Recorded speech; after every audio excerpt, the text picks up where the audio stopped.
ہم مدینے کی گلی میں پھر دوبارہ چلتے ہیں۔ حضرت عمر رضی اللہ تعالیٰ عنہ کا دربار لگا ہے۔ ایک شخص کو پکڑ کر لوگ لے آتے ہیں کہ اس شخص نے ہمارے باپ کو قتل کر دیا۔ حضرت عمر رضی اللہ تعالیٰ عنہ نے پوچھا کیا ماجرا ہے بھائی؟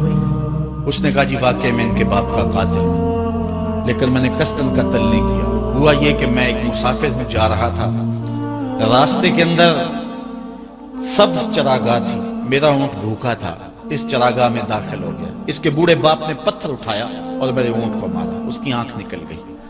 مجھے بڑا غصہ آیا، میں نے وہی پتھر اٹھا کر اس کے باپ کو دے مارا، لیکن وہ ایسے ٹکانے پہ لگا کہ اس کا باپ فوراً فوت ہو گیا۔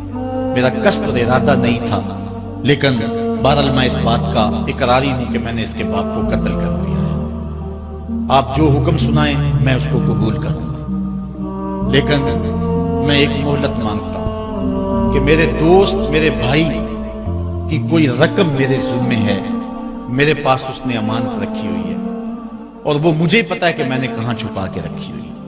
اگر آپ فیصلہ کر دیتے اور میری گردن کاٹ دی جاتی ہے تو وہ امانت جو میں نے رکھی ہوئی ہے سنبھال کر کے، میرے علاوہ کوئی جانتا بھی نہیں ہے، تو وہ اس تک کون پہنچائے گا؟ اگر آپ مجھے 3 دن کی مہلت دے دیں تو میں جا کر کے اس کی امانت اس کو واپس کر کے پھر واپس آؤں گا، پھر یہ پھندا پھانسی کا میں اپنے گلے میں ڈلوانے کے لیے تیار ہوں۔ حضرت عمر رضی اللہ تعالیٰ عنہ نے فرمایا کہ کوئی شخص تیری ضمانت دے دے تو ہم تجھے چھٹی دینے کے لیے تیار ہیں۔ اس نے دائیں بائیں دیکھا، پورے مدینے میں اس کا کوئی شناسہ ہی نہیں تھا، واقف ہی نہیں تھا، ایک اجنبی شخص تھا۔ حضرت ابو ذر غفاری کھڑے ہو گئے، کہا حضرت عمر میں اس کی ضمانت دیتا ہوں۔ ضمانت دے دی گئی، وہ چلا گیا۔ تیسرے دن وعدے کا جو وقت تھا، لوگ جمع ہو گئے، دربار لگ گئے، ابھی تک آنے والا نہیں آیا۔ لوگوں نے کہا ابو ذر تو نے غلطی کی ہے، ایک اجنبی کی ضمانت دی اور ابھی تک وہ نہیں آیا، اور میاں صاحب فرماتے ہیں ایک بار جو پھائیں اڑ جاندے اور پھر کدی نہ پھنس دیتے۔ ظاہر ہے وہ چلا گیا، واپس تو نہیں پلٹ کے آئے گا، اسے پتا ہے کہ آگے سیدھی سیدھی میری موت ہے، تو تم نے یہ کیا غلطی کی؟ خیر آپ نے فرمایا کہ اگر وہ نہ آیا تو یہ پھانسی کا پھندا میرے گلے میں ڈال لینا، لیکن بہرحال میں نے اس کی ضمانت دی۔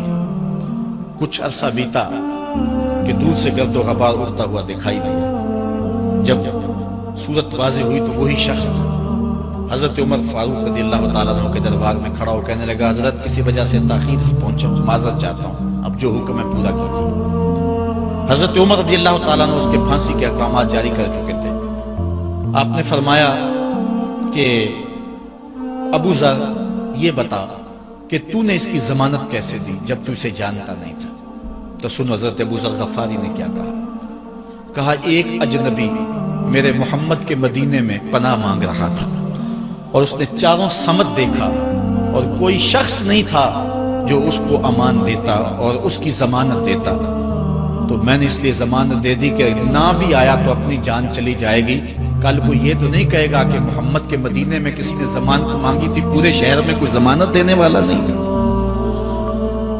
اس کو کہا کہ انہوں نے تو ضمانت دے دی، میاں اب تو بتا کہ تو چلا گیا تھا، تجھے جانتا کوئی نہیں تھا، نہ پلٹ کے آتا تو تجھے کوئی پوچھنے والا نہیں تھا، تو تو نے یہ دوبارہ موت کے منہ میں کیوں اپنا سر رکھا ہے؟ تو اس نے کہا کہ میں نے کہا کہ ایک اجنبی کی ضمانت ایسے شخص نے دی ہے جو مجھے جانتا بھی نہیں ہے، اور اگر میں نہ گیا تو لوگ قیامت تک اجنبیوں پر بھروسہ نہیں کریں گے کہ اجنبی یوں سلوک کیا کرتے ہیں۔ تو حضرت عمر رضی اللہ تعالیٰ کو اس کے پھانسی کے احکام جاری کیے، تو جن کے باپ کو قتل کیا تھا وہ بیٹے کھڑے ہو گئے، کہنے لگے تاریخ کی کالک ہم اپنے منہ پہ ملیں گے، ہم بھی اپنے باپ کے قاتل کو معاف کر دیتے ہیں۔ یہ ہماری تاریخ ہے، یہ ہماری کہانی ہے، لیکن آج ہم کس جگہ پہ کھڑے ہیں اور کیا ہماری صورتحال ہے؟ نہ ہمارا کردار رہا اور نہ ہمارا کوئی تشخص رہا۔ آج ہم نے اپنا تشخص بھی مٹا کے رکھ دیا، اپنے طرز زندگی بھی بدل دی، نہ ہماری باطن کی وہ روشنی رہی، نہ ظاہری وہ صورت رہی کہ ہم پہچانے جائیں گے حضور کے غلام، بلکہ آج بھانت بھانت کی بولیاں بول رہے ہیں۔ اقبال نے کیا کہا تھا اپنی ملت پر قیاس قوام مغرب سے نہ کر، خاص ہے ترکیب میں تجھے قوم رسول ہاشمی۔ ایک وہ حدیث میں نے آپ کے سامنے رکھی جو حضور کا فرمان ہے، الشیطان جاسم علی قلب ابن آدم، انسان کے دل پر شیطان قبضہ جماتا ہے، جب یہ غافل ہوتا ہے تو وسوسہ اندازی شروع کرتا ہے، اور دل اگر پورا سیاہ ہو جائے تو پھر شیطان کے لیے معاملہ ہی آسان ہو گیا، کیونکہ سمجھو کہ دل کے قلعے کی دیواریں منہدم ہوگی، اب شیطان جدھر سے مرضی آئے جدھر سے مرضی جائے۔ ہاں اب بھی اس کی اصلاح کا طریقہ ہے جو حضور نے ارشاد فرمایا۔ آقا کریم علیہ السلام نے ہمیں کسی معاملے میں بھی حضور نے تنہا نہیں چھوڑا۔ آقا کریم ارشاد فرماتے ہیں کہ لِكُلِّ شَيْءٍ سِقَالَةٌ وَالسِّقَالَةُ الْقُلُوبِ ذِكْرُ اللَّهِ، ہر شے کو زنگ لگ جائے تو اس کا زنگ کسی نہ کسی شے سے اتارا جاتا ہے۔ کپڑے میلے ہو جائیں تو صابن وغیرہ سے صاف کر دیتے ہیں، یہ لوہا میلا ہو جائے تو ریگ مار سے صاف کر دیتے ہیں، ہر شے کا زنگ کسی نہ کسی شے سے اترتا ہے۔ اب دل اگر میلے ہو جائیں گناہوں سے تو کیسے دل پاک ہوں گے؟ سقالۃ القلوب ذکر اللہ، کہا اللہ کا ذکر کرو دل ستھرے ہو جائیں گے، دل پاک ہو جائیں گے۔ جتنا زیادہ ذکر کرو گے اس قدر دل جلا پائیں گے اور دل نور پائیں گے۔ اور بزرگ صوفیہ فرماتے ہیں جب کوئی بندہ ذکر کرنے بیٹھتا ہے اور ایک مرتبہ کہتا ہے اللہ، تو اللہ تعالیٰ اس کی طرف نظر رحمت سے دیکھتا ہے، اور جس کی طرف اللہ نظر رحمت سے دیکھتا ہے اس کے 70 گناہ جل کے راکھ ہو جاتے ہیں۔